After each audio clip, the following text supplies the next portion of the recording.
Hello and welcome everybody to the Join Dota League Season 4. Once again, we are here for the group stage match, a two-game series between Leviathan and the House is Down. Of course, we're HeflaTV, I'm Coucher, and I am joined by GrandisV, man. How are you doing? Doing wonderfully, and well, these two teams, I absolutely love watching them. They're prone to picking up some very peculiar heroes, and just the way they approach the game is always quite fun to see. Leviathan, it's not unheard of to see like a Pudge or Ricky coming out from them, and the House is Down are quite partial to Meepo, so hopefully we get to see something a little bit out of the ordinary. And already in the bans, we see Troll taken out from the House is Down. And thank God I have you here because I myself, I haven't been casting American Dota for a couple of months almost.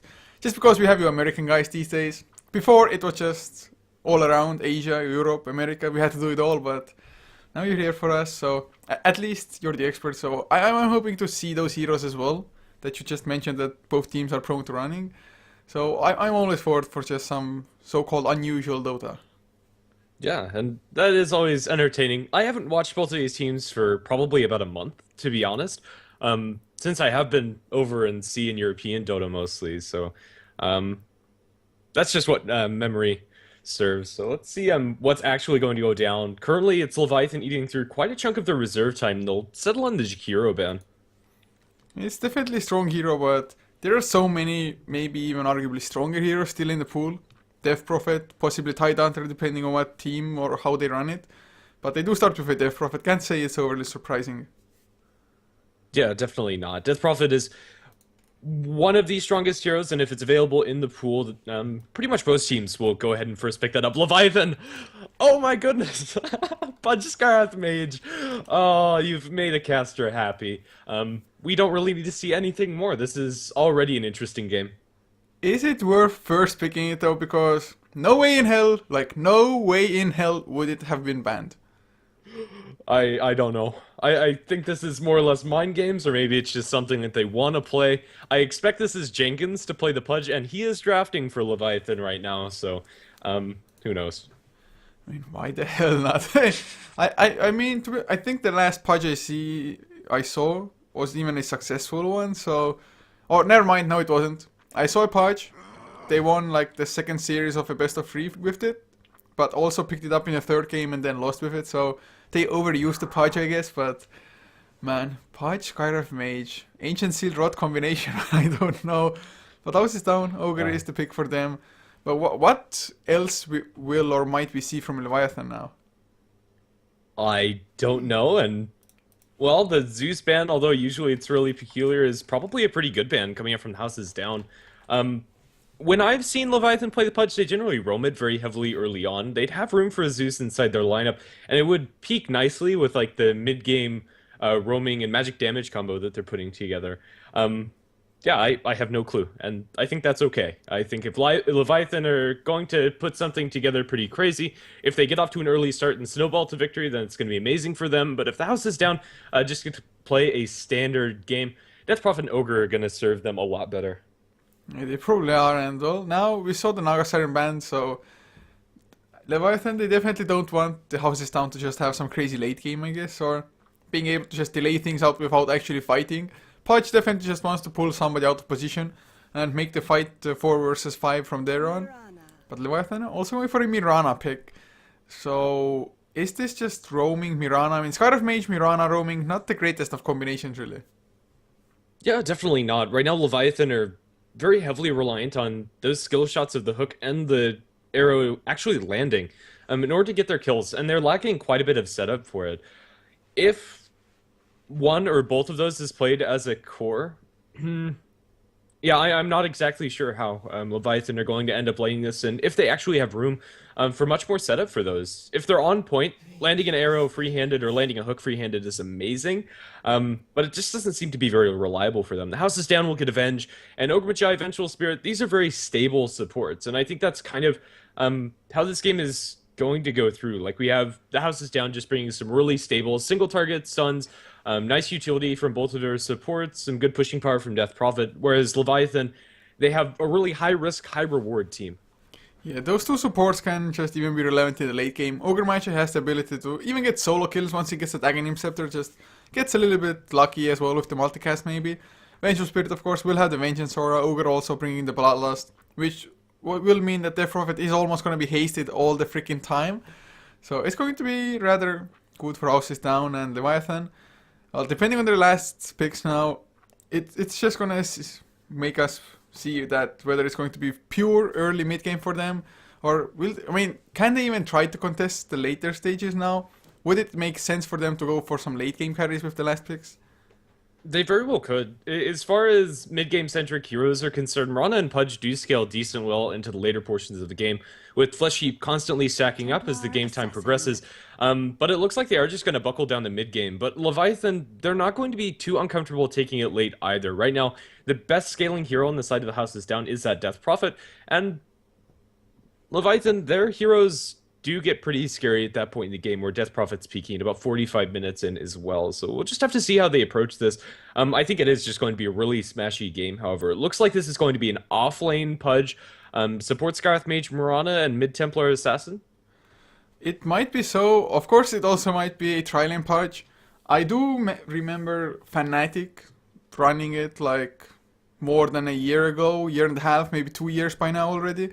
Just safe lane Pudge. It can work out, I guess, but man, it's going to be hard for them. I have really no idea how they want to run the Pudge. There's a small chance that it's even going to be like Skyref Pudge roaming around just to support the war. Maybe not roaming, but just being on the lane. Who knows, man? With first pick Pudge, anything can happen. Absolutely. It kind of feels like Leviathan are just going to like be juggling around these heroes. And that's going to put a little bit of psychological pressure on the Houses Down. Whenever they don't have vision of like the Pudge and Mirana, the wards are just going to be really important for the Houses Down. If they don't have like immaculate ward coverage over the map, Leviathan are just going to be able to completely abuse that. They definitely can. And the Houses Down looks like they are struggling a little bit with the next pick. They probably want to pick some form of a carry, although of course they can still go for an offlaner as well. Tidehunter still in the pool, surprisingly enough. Could be one of the pickups. Tidehunter actually getting hooked might like be the most disastrous thing Leviathan might do, depending on if he has the Ravage or if the Kraken Shell pops in time or something. But they need an offlaner plus kind of a safe lane core for themselves, but that core preferably would also be able to just kind of fight or survive the mid game. Yeah, for now, the House is down. They could go for a lot of different things. An Ember Spirit might not be a bad choice for them, a fairly elusive hero. Although he would be shut down if he ever gets arrowed, hooked, or Silence from the Scarth Mage, the only reliable way to keep him in place is that Ancient Seal Silence. So I wouldn't mind that at all. But they're going to go for the Tidehunter now. I think this is like the most vanilla lineup you can get from the Houses Down. Like Tidehunter, Revenge, Ogre Magi, Death Prophet, all of these are very stable and very useful heroes throughout the game. They scale well. There's not really a portion where they don't accomplish something. Ogre Revenge, as supports are concerned, can roam very easily. They can defend farms, zone out an offlaner pretty well. They can look for kills in the mid game, and they scale well late. So I don't know. The House is down. Their lineup just feels really solid and tight, but Leviathan have one that can completely explode or be diffused very easily. You're spot on with that. I mean, the House is down. It's the lineup you would see anywhere, like anybody play that almost. But Terrorblade was the last ban from the House is down, so a little bit afraid of that super late game carry, of course. Terrorblade, he doesn't exactly peak, but he's also extremely strong in the mid phases of the game. Just Metamorphosis, Conjure Image, and just take down towers, take team fights, whatnot. Especially with the minus armor coming off from the meld of Tempered Assassin would make it even stronger. But now Leviathan, what kind of hero can they even go for still? Because I still have no clue at all how they plan to just play which heroes in what role. Yeah, and I think that's going to work towards their benefit as far as this draft is concerned, because honestly, no matter what this fifth pick is, their lanes are going to have flexibility. Yeah, like, they could go pretty much any direction they want to. I think it's up to Leviathan more than anybody. It definitely is a good way to draft that way, but I just hope that they're not confusing themselves too much with this as well. Sometimes you kind of have a plan kind of orchestrated out in your mind, but in the end, looking at your enemy draft as well, you're like, oh crap, this won't work anymore. So it might be suboptimal for you, but at the moment, they only have 9 seconds left. And of course, the House is down. It's not like they have a hell of a lot of reserve time either, so both teams going down to the wire as far as the time is concerned. And Sven will be the last pick for the Leviathan. So that's really no clear indication whether it's a core or support, but I'm kind of leaning towards the core role for the Sven. Yeah, I am too. I think giving this Sven a lot of farm is going to be to the benefit of Leviathan, and he's one of the cores that's left that has like a really stable disable to set up for the stuns coming out from Mirana, especially with that Stormhammer. It's going to be really nice for them. Wraith King's the other one that comes to mind, but I like Sven a little bit better here. He'll just be able to offer a huge amount of armor to his team coming out from that Warcry, which is really useful up against Death Prophet and Vengeful Spirit. The last pick for the house is down. It's going to be a Lycanthrope. So right now, Leviathan, I'm rooting for them just because they've gone for something completely out of the ordinary, and I hope for them it works. It looks like there's a plan in mind, and if they get off to a good start, they definitely could snowball this to victory. But the house is down. This pushing power is just incredibly scary. Oh, it most certainly is. The good thing is though that if Leviathan want to go for fights, the bonus armor from Sven's Warcry is going to be excellent against Death Prophet, but also the Lycan, who is pretty much 100% about physical damage. So Warcry definitely going to play a huge part in those engagements all in all. But we do have that just customary start of the game pause. It's really too rare to have a game without it.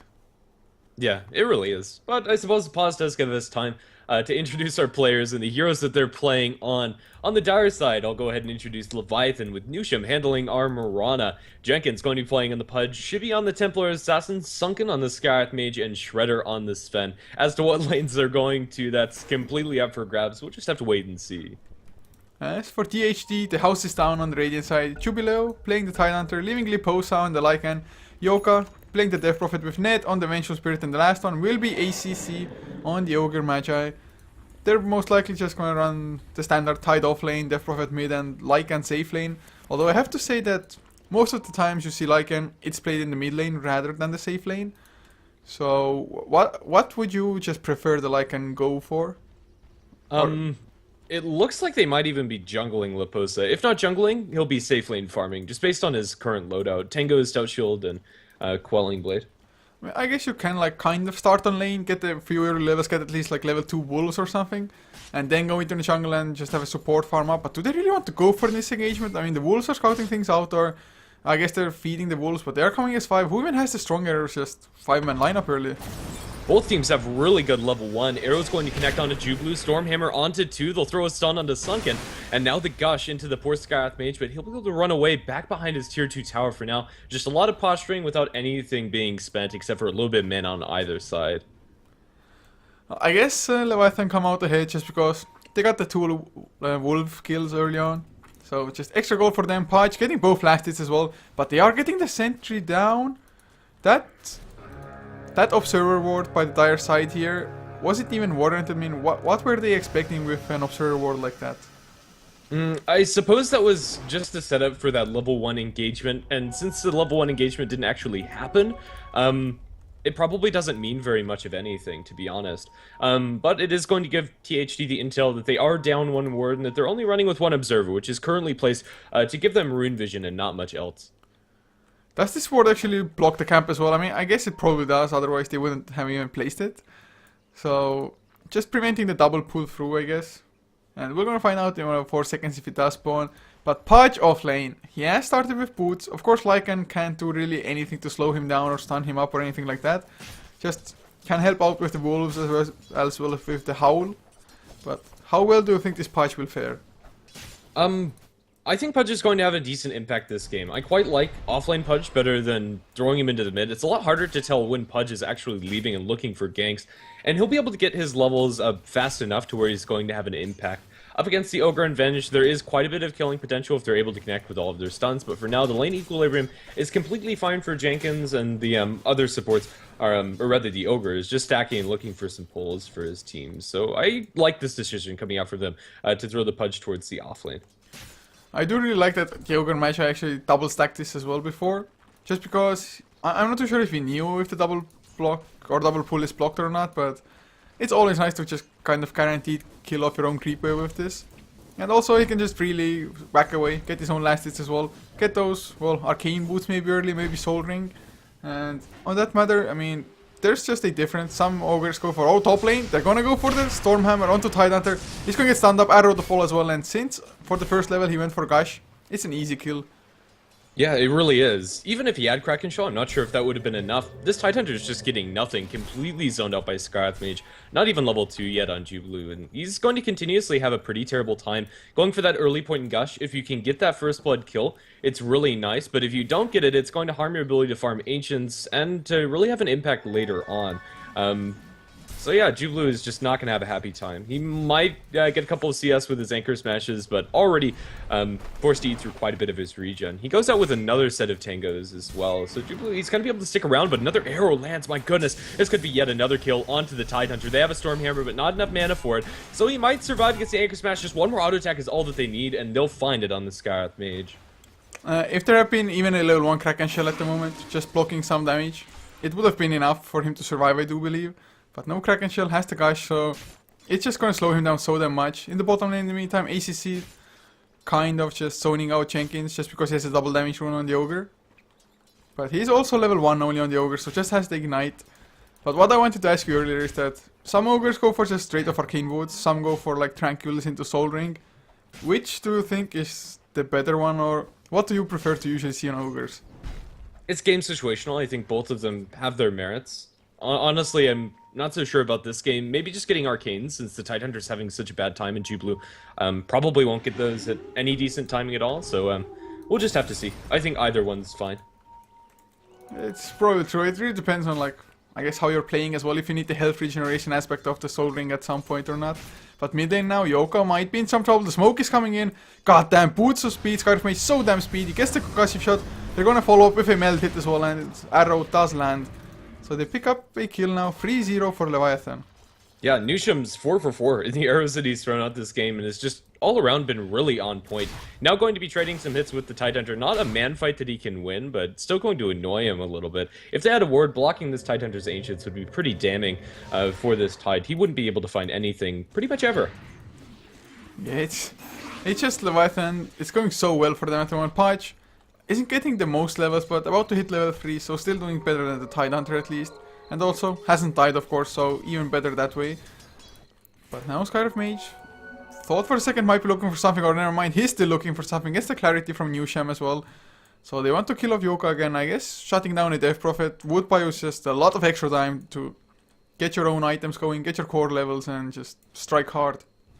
Yeah, Yuka fully getting wrapped around. They get the vision, concussive shot, arcane bolts. They've completely wrapped around onto him with a meld strike and one more auto attack. That's going to be the end of his life. TP from the Vengeful Spirit isn't going to immediately get any kills. Although Sunken has dropped low, there's no other follow-up, so Sunken is going to be able to make his way all the way back to base. Venge will pick up some experience in the meantime, but it's 4-0 in the favor of Leviathan. Important to note out, Arrow also did land. So 5 for 5 now, I do believe.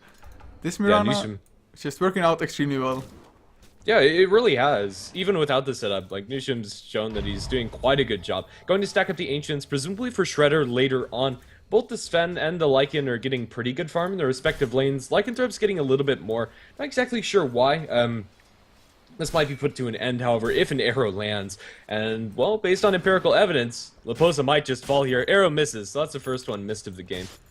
Well, still, it's some pretty good statistics without any just setup at all, at least. But now Lycan already has himself a Vlad. In the meantime, power threads finished on both Shibi as well as Shredder on that Sven.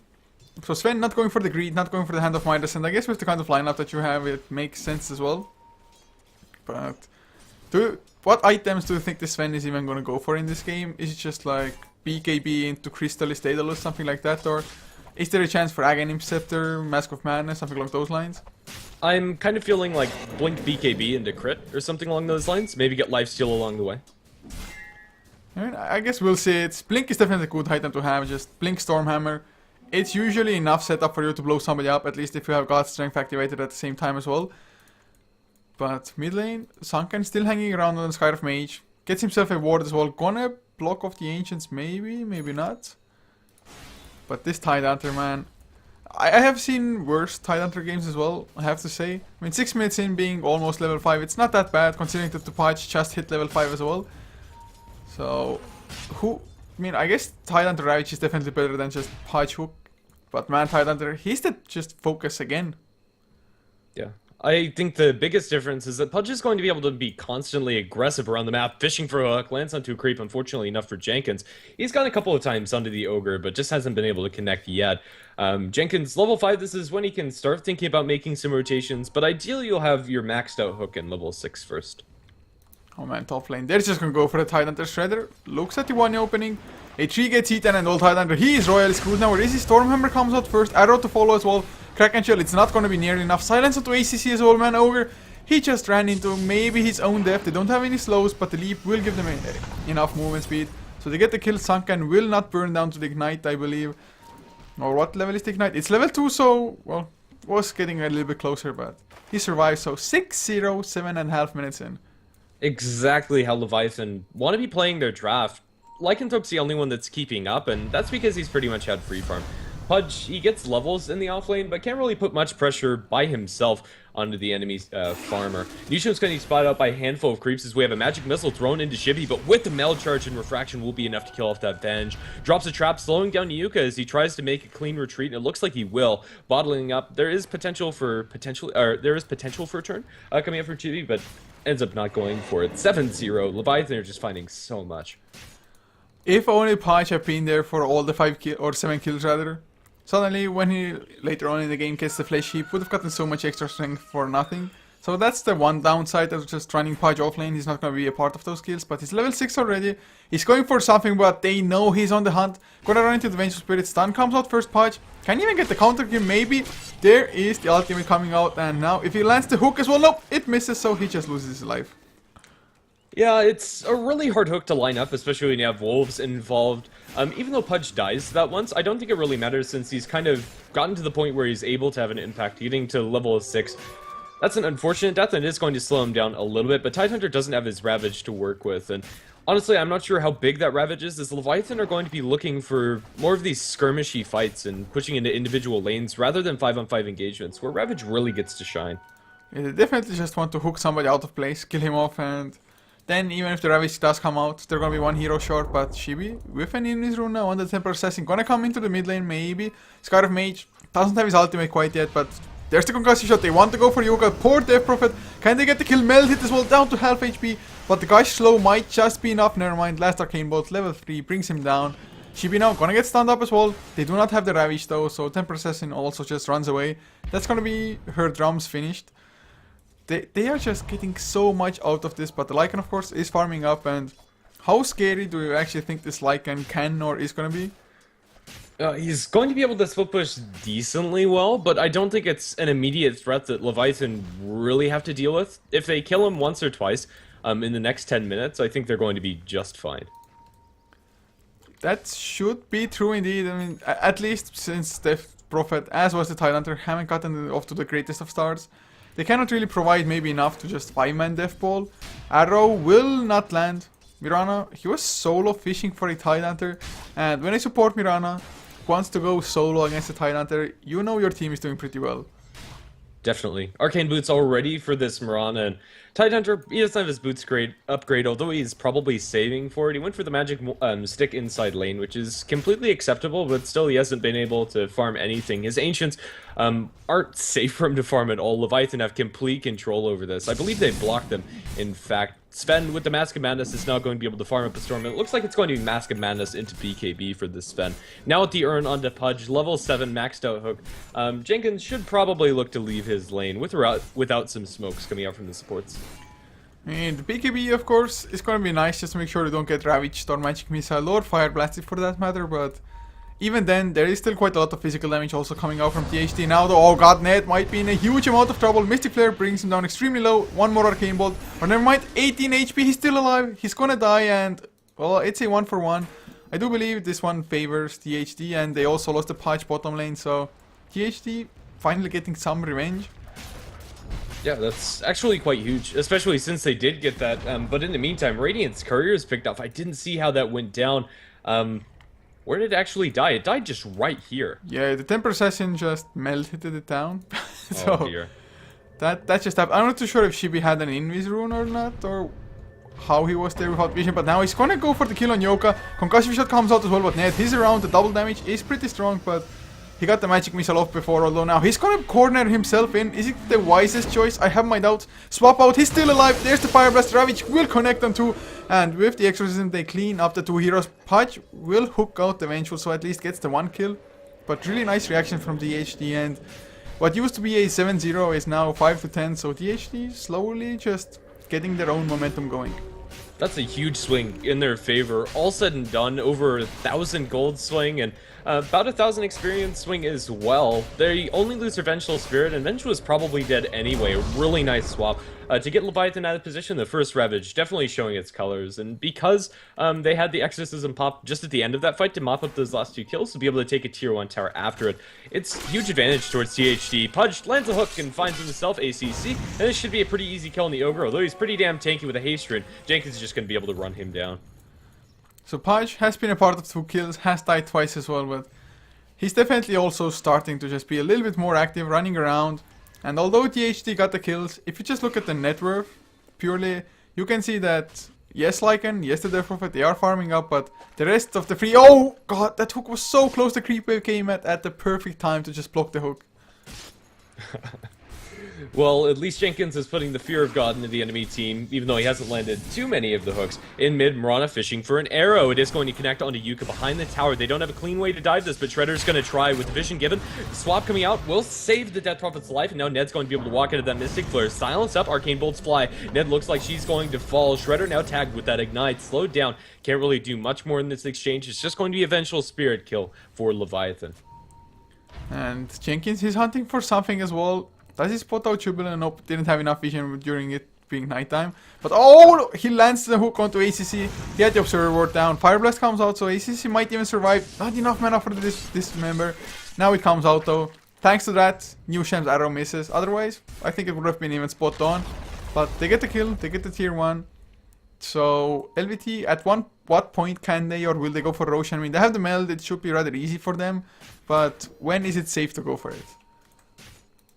I think once they get the tier 1 tower down in bottom lane, and then just push out the lanes on the enemy side of the map, they'll be able to take it incredibly fast. Even though Lycanthrope usually is the one to look towards Roshan first, Lapoza, if he tries to go in it with just him and the Vengeful Spirit, he's going to put himself at quite a large amount of risk. Leviathan have good ways to scout out the Roshan pit with the Templar Assassin traps, a stray arrow or hook.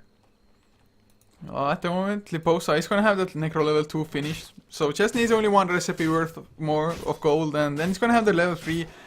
It's going to be extremely fast, to be honest. So if he gets that, Necro level 3 like 17-18 minutes into the game, he's going to be pretty strong, not only for pushing, also in team fights if he uses them well. Man, 600 pure damage coming out is sick. But oh, Jenkins runs into the Invis rune. Silence up as well. They need some stuns though, anything at all. Swap back. Never mind, he just gets out. I think they jumped the gun a little bit too early. They should have baited him in a little bit longer to actually have some lockdowns there. If Jenkins was paying attention, he probably should have known that there was a sentry ward in mid, and Observer was dewarded right about there. So maybe just expecting that sentry to be down or forgetting that it was there in the first place.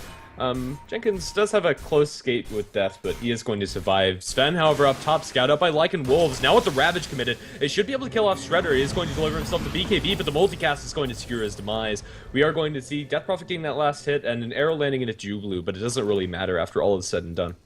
This gank would have gone so south if the BKB had come out like 5 seconds earlier. Had he just been able to pop BKB, he would have turned around completely on the Mystic Flare now will completely whiff Sunk, and he goes down as well. Another arrow does land, hook to follow as well. This member used, Tidehunter does go down in the end. So at least they get the 1 counter kill, of course. They're also going to lose a tier 1 though. But Pudge has his Blink Dagger now, can position himself a little bit better, although his mana pool is just awful. Of course he has the bottle for a little bit of assistance, but just he's going to run dry really early, and he's going to have to just go between the going for kills and back to the fountain so often, even when he doesn't die. Yeah, I'd like to see Pudge maybe go for a Soul Ring next, and if not a Soul Ring, go for a Force Staff. Just depends on when he wants to have that extra mana sustain. He's going to be relying a little bit on the Arcane Bolts, or Arcane Boots coming out from both of his sports. Mirana and Scarth Major holding on to those. Even though THD have a DP and a Lycanthrope, they're getting quite a lot of farm, especially the Lycan that's getting gone in bottom with the Mel Strike. They're dropping Lapoz alone. The Blink forward from the TA, he can't shapeshift in time and will be brought down fairly quickly. He should be showing off that Blink Dagger for the first time. Was purchased about a minute ago. Yeah, and they also got the shapeshift to go on cooldown. I guess it's not the biggest of deals because once the Lycan respawns, it's only about another 40 seconds to get it, just because it's level 2. But still, some little bit extra. Now they're going to claim the tier 1. They had the BKB finished. God Strength, of course, was just used, so it's going to expire. But can they, or will they even go for tier 2? Looks like at the moment they're going to back up, but should they pressure? I mean, they know the Ravage is on cooldown. Jenkins is fishing, gonna run into Yuka, gets silenced up immediately, can't get the Dismember off, but now slowed down. Yuka's going to Yule Scepter up, Jenkins in the air, bringing in some support with the Tidehunter. Gushed up, Jenkins looking for the hook, lands onto a creep, and now he's going to fall, but he does commit suicide, so in the end, not much lost by Leviathan there. And just the ability to suicide. Of course, it's not the easiest thing to do. The later the game goes, the harder it is to suicide, just because the damage output will always be greater from the enemy side. But they managed to do it, so nicely done. Lycan, in the meantime, since it died, did slow down the Necro level 3 a little bit, but he's gonna have it in about 200 cold anyway. Oh dear. Lycan Wolves spotted out inside the pit as Leviathan smoked into that. Good game sense coming out from THD. They're gonna know this Roche is going down, but can they do anything about it? The Tidehunter Ravage has just come off of cooldown, but it's a pretty secure Roche for them to take, and it looks like no contest is going to be attempted as Templar Assassin's going to get that Aegis in a clean victory going their favor. Smoke used by the Pudge, instant TP, fishing for top, but he might be biting off more than he can chew as there's another smoke coming out from the enemy side. Both the Venge and Ogre under that, guys. Yeah, could be an easy kill though. They just pass each other now. Yuka, he's in a lot of trouble. Gonna get hooked up. No Dismember yet. And Arrow will follow as well. So Newsham, he gets the kill. And that was actually mega kill streak ended as well. So Mirana, if he wants to, he can pick up a Hand of Midas now to transition into a just semi-carry of sorts later on. Or maybe just go for Force if you want just immediate mobility. Yeah, we'll have to see. That is the danger of that Yule Scepter on the Death Prophet. If you use it on yourself, especially when you have these skill shots like the arrow and the hook, you can end up just securing your own death. I think Death Prophet was dead either way, but it is going to land Newsham a really cool kill for himself. Blink on the Pudge is also incredibly scary. With that smoke, Jenkins is able to pretty much roam wherever the heck he wants to without the enemy team knowing, and can just look for really easy pickoffs. Death Prophet thought she was safe because she had a couple of heroes close, but in the end, Jenkins just worms his way through and finds an easy pickoff in the river. Sven, however, might not be so lucky up top, spotted out by Lycan Wolves. They might collapse onto Shredder, and I don't think he's been blocked as of yet, but right now his jungle isn't the safest of places. The one thing that so far THD is lacking is just the blink initiation. Their best initiation at the moment is just swap. Get the single target swap down onto somebody and try to kill him off immediately. Or if LVT wants to react to this, then you're gonna have the Tidehunter there with the Ravage anyway. He isn't too far away from his own Blink Dagger, which is nice, but it's already 20 minutes in. Usually you would want to be starting to just build the Refresher or maybe mech, depending on what your team requires. But Tidehunter being slowed down just slows down their ability to just fight and take push, or just push thanks to that. Yeah, after the last couple of pickoffs and Leviathan being able to take that Roche, they now have a pretty nice lead going towards their favor at about 7,500 in the gold and experience both. Blink on the Sven. After going for BKB and Mask of Madness, it's not the order that I expect him to go for, but it is still a 10-second BKB on this Sven. I expect this to be the next trigger for aggression coming up from Leviathan, and it might be onto the poor Tidehunter. They have the Blink for it if they even need it. God Strength pop, they're going to Stormhammer him up. After the silence comes through, Mystic Flare onto Jublu. He is going to purge off that silence. Doesn't matter, he'll be brought down very quickly. Yeah, in the meantime, of course, Shibi as well had a haste rune, wanted to go for the T-warding. He did get Yule Stop, which purged the haste, but unfortunately the Ogre stun wasn't enough to just bring him down because they were on the high ground and the processing was a little bit too far. But TA has his own BKB now as well. With the double BKBs, they are so ready to fight. But Liposa pops the Howl, pops the Necro level 3 as well. Is he gonna be punished for this though? They're gonna get the stun, the Stormhammer is there. Dismember, not even necessary from Jenkins. He just got blown up, plus so did the Necrobox. Lots of farm given away. Yeah, Leviathan do have a lot of damage from every single one of their heroes if they're actually able to connect with those spells. From Mirana's build, going to shy away from the Midas, she's going for a mechanism. Being pursued by the DP, Yuko. It does have a Yule Scepter if he really wants to go for this kill, but I think that's unlikely. Unless the silence comes out perfectly, I think Newsham would be able to pounce his way to safety. He is sticking around a little bit longer, and now bringing in the Vengeful Spirit, Newsham might be in a little bit of trouble. He is going to run right into the Venge, not able to get that leap to just joint off that stun, and now Newsham, he gets the mechanism off, and now the swap, he's going to leap after the swap into an arrow from Ned. What a player. Newsham's going to be able to make it back to base. This Mirana play has been rather impressive throughout the entire game. Not a single death yet, 1, 0, and 7 as well. I guess when your team has 18 kills, it's not that impressive, but since you had the arrow maxed and not a single point into Starstorm for quite a long time, you're gonna be present for the other kills as well, probably, or close by, but you just can't get any damage into them, maybe. Still, really nice plays. Has the mech as well to help out the entire team.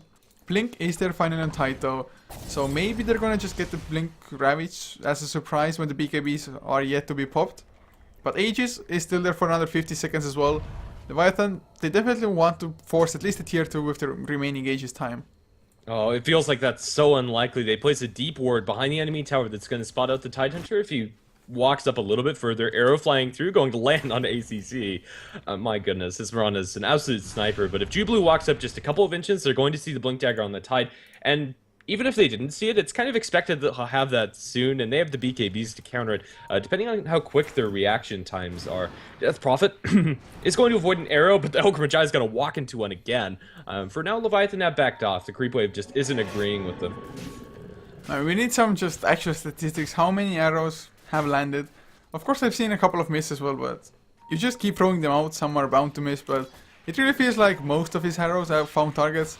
Although those, I'm not too sure if you can really credit them all that much, just because you're throwing them out like semi-randomly. And, well, when THD, they're grouped up as 5, somebody's just bound to get hit. Yeah, of course. Right now, we're just kind of in a lull in the action, though. Mirana ultimate TP up in droves up towards top lane. BKB on the Shredder. Man fighting as best he can, but now with the X7 needs to be careful. The Lycanthrope munching him down. Newsham, or Shredder, I should say, is trying to run away, and it looks like he is going to survive. Yule Scepter on the punch might not be so lucky, but with the Mirana invis, he is going to be able to walk away. Surprisingly, nothing actually dies up in top lane. I mean, Jenkins even did like the shortest of hooks onto the Sven as well. I don't think he actually wanted to land it on the Sven, maybe catch somebody else. But Arrow, even a short one, came out. Oh, Arrow, oh god, the hook! They land onto Yoga. Mystic Flare as well. He was stuck in the trees. He does get out thanks to the swap of Ned. So he completely saved the Death Prophet, although they're still gonna keep going. Newsham, he has the Arrow now as well. Is he gonna let it fly? Yes, he is. Makes Yoga dodge.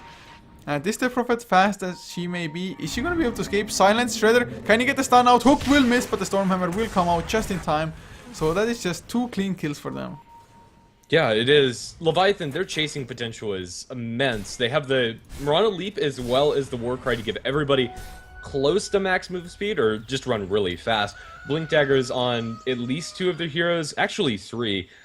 Pudge, Sven, and Templar Assassin, and just everybody's just running at the enemy team, and THD can do nothing about it. They're split pushing a little bit with Oposa here and there, and he has a decent amount of net worth for this point in the game, but he's really the only one that's keeping up. Even the Death Prophet, Yule Scepter drums and working towards a BKB. It's not bad item progression on the Death Prophet, but she'd like to have a whole lot more. At the very least, that BKB completed. She certainly would, and although the Lycan is farmed, Jenkins finds another kill onto the Tidehunter this time around. But even though Lycan is farmed, it hasn't been able to just net them anything at all. He's been trying to push a couple of times, but every time he goes for something or just commits for something, he kind of gets punished. So now, he just leaves his creeps to do the dirty work. Going for the tier 2, they have the Glyph as well if need be. Pudge is going to come in, but his split push isn't all that great when it's up against Wolves and Necrobooks. So this tower most likely will take a fall if the Lycan just refocuses his minions. And yeah, tier 2 does go down, so finally his just itemization actually pays off as well. But still, Lycan usually you would want to completely just crush this point in the game if you're so farmed. Yeah, there just isn't anything that synergizes directly with the Lycan push. Death Prophet plus Lycan is a dirty amount of tower pushing potential. They just haven't been able to put all of the tools that they have together in a single fight.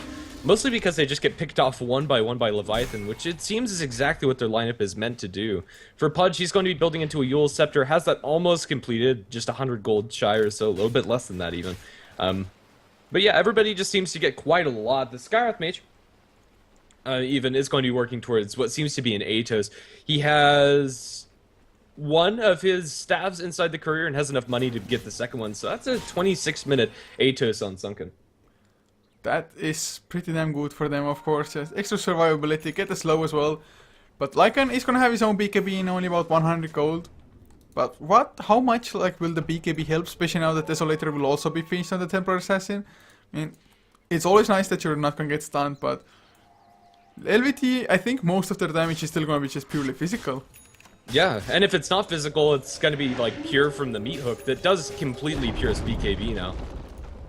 So, well, at least THD do manage to bring down a tier 2 with the Exorcism and the Necro level 3. They're even going to try to keep on going. Sunken alone can't do too much to stop this. But Shapeshift already activated. They lose their own tier 2 as well on the bottom lane.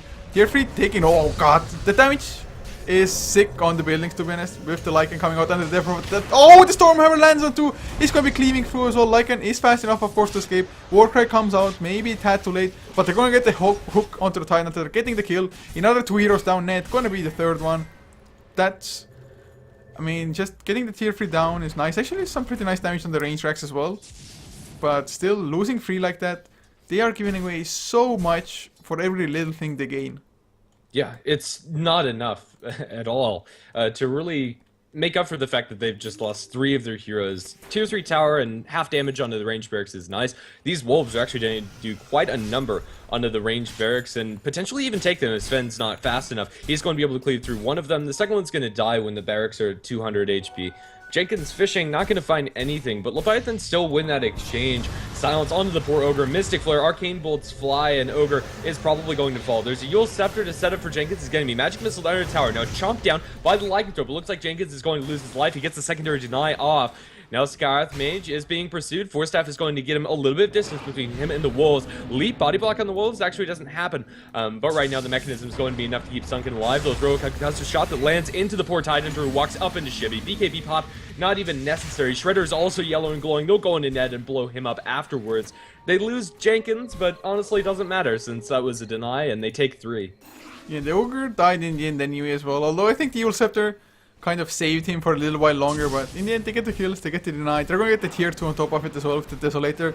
And oh, another arrow lands onto Liposa. But New Sham, just it was beautiful place. 4-step onto Skyra first, then leap in, mech. Just beautiful escape, or just making the way for the escape of the Skyra there. So good stuff, New Sham. Just, man, I am thoroughly impressed. Yeah, I am as well. The amount of mobility coming up from Leviathan is quite honestly impressive. The arrow is going to land on Roshan, and now with the meld as well as Desolator, this Rosh is going to fall very quickly, even without God's Strength up for Shredder. Doesn't actually matter. This is going to be a second life. It looks like they're going to give it towards the Templar Assassin. But they could give it towards the Sven as well. Both of these cores pretty much do a pretty even amount of damage inside the fight. TA is going to be the one to secure that. But now, THD, they're coming in. They have the Ravage as well. Will they finally get the proper Blink Ravage? Let's see. Shredder going to be the first one to blink. They look for the Ravage, connects only onto Shredder. They might be able to kill off this Sven. The hook from Jenkins not going to attack, but in the meantime, Ogre Magi is being shredded by the Templar Assassin. Now man fighting up against Leposa. BKB popped by Shibby. Shibby doing quite a lot of damage. The swap's going to keep the Lycanthrope alive. He'll be able to run out there with his ultimate move speed. That's Aegis down onto Shibby. Now with the Magic Missile Silence. They probably will lose their Templar Assassin. The Force Staff isn't going to be enough to save her. Arrow lands onto a Necro Creep, and now Yule Scepter onto Mirana. Yushin very low on mana. Will be able to leap to high ground, look for the TP. He'll be able to find the TP. Back to base he goes. It's going to be 2 for 1 plus the Aegis, and that fight went a lot better for THD than I thought it would, especially after just 1 hero Ravage. Yeah, it was a 2 for 1 exchange, but look at this. 4k gold just gained from that one fight. 9,000 XP as well. Just before that fight, LVT, Leviathan, they were about 26,000 XP ahead. Oh, but the hook onto Chiboleo. Yoka does hit with the silence, but this member wasn't even used. Yule Scepter is there now. Oh god, he might even survive Tidehunter. Are you kidding me? Is he really gonna escape? Yoka though might not be as lucky. Newsham. Arrow already used. Hook just randomly landing onto Ned, but they're not even gonna follow up on that properly. Death Prophet slowed down, but we'll get the TP out. One more Arcane Bolt. Oh god. Sunken, he gets the kill. Ned now gonna be chased down by Jenkins as well. Unless he gets the deny, he does not. So they get the counter kills in the end. It's not of course gonna make up entirely for the Sven as well as the Temper Assassin dying, but it's a good start. Yeah, it definitely is. Leviathan, the problem now for them is getting to a situation where they can comfortably push high ground up against THD. They're really close to being able to do so, but THD, they've been taking some at least unexpected fights for me where I thought they'd just back off, and it seems that they've caught Leviathan off guard as well, and they've stalled out this game at the very least. It's about, let's see, 18,000 gold in favor of Leviathan, and even more the experience. That's a pretty dirty advantage at about 22,000. It's still just so funny how much it dropped down from only 2 kills. Of course, on the right targets, it just makes that much of a difference. But Shredder, blink in, just a stun, nothing to follow up, or, well, arrow into hook, or hook into arrow rather. That's an easy kill for them. Can they get more though, Jubilo? No Ravage for still another 20 seconds. I'm not too sure how well Leviathan timed the Ravage though. Yeah, I'm not sure either. Let's see, and we'll probably find out very soon. They're going to throw an arrow, going to land into an Invis Wolf that doesn't do much of anything, but they'll know exactly where these wolves are, or at least have a good guess. The wolves are scouting out. They will cancel their auto attacks. With the Desolator, this tier 3 tower is dropping pretty low at about half damage with not much committed by Leviathan. Yeah, Shredder pops the war cry as well, just to make the creeps tank a little while longer. Unfortunately, they don't have any great like ranged siege heroes like Jakiro or Sniper maybe as well. Just any ranged heroes for that matter who would do a lot of just physical damage. But they're slowly pushing and sieging in. How long do you think it's even smart for them to just stay around here? Should they back up at some point, or is it just fine for them to slow siege? Oh, Blink Ravage will catch free at least. Shredder, can he get Speakable? Yes, he can. But will he have enough damage? Lycan just goes immediately to the backlines. They want to get Temper Assassin. They're doing a lot of damage, but will it be enough? The cleaves through from Shredder. They kill off the Lycan like it's nothing. No Daedalus even, just the Crystals will be enough net. In the Mystic Flare, Jubilee will be next. It's a 4-4-0 fight. Make it 5-4-0. That, I mean, the Ravage was good, but just follow-up damage wasn't there. Yeah, it really wasn't, and that's the problem that THD had this game. Their damage just wasn't very reliable throughout the game. And at the end, that advantage was unsurmountable in the favor of Leviathan. It was an interesting draft, and it snowballed very well for them. Nusham, at least for me, the MVP in that game. Lots of arrows were landing, and honestly, I think he had a bigger impact than the Pudge. Yeah, that's... I mean, it would be justified to say that. So, really well done by Leviathan. Of course, this is a 2-game series though, so THD, the house is down, definitely want to get some revenge. This game, it didn't go anywhere like, or anyhow like they expected. Just because, I mean, they had such a solid standard draft. Tide Hunter, Death Prophet, but Tide Hunter got shut down, Death Prophet died a couple of times. Lycan had excellent farm, but no team backup at all, guys. So, we'll see if they can do it a little bit better next time, just have the laning phase go better for them, but... We're heading into game number 2's lobby now, guys, so if you want to see more Dota, stay tuned. HeflaTV 2, I do believe, is also going with... God, I don't even remember what game, but... Boreal versus Not Today, so Dota there as well if you want to see others American Dota, but see you guys for game 2.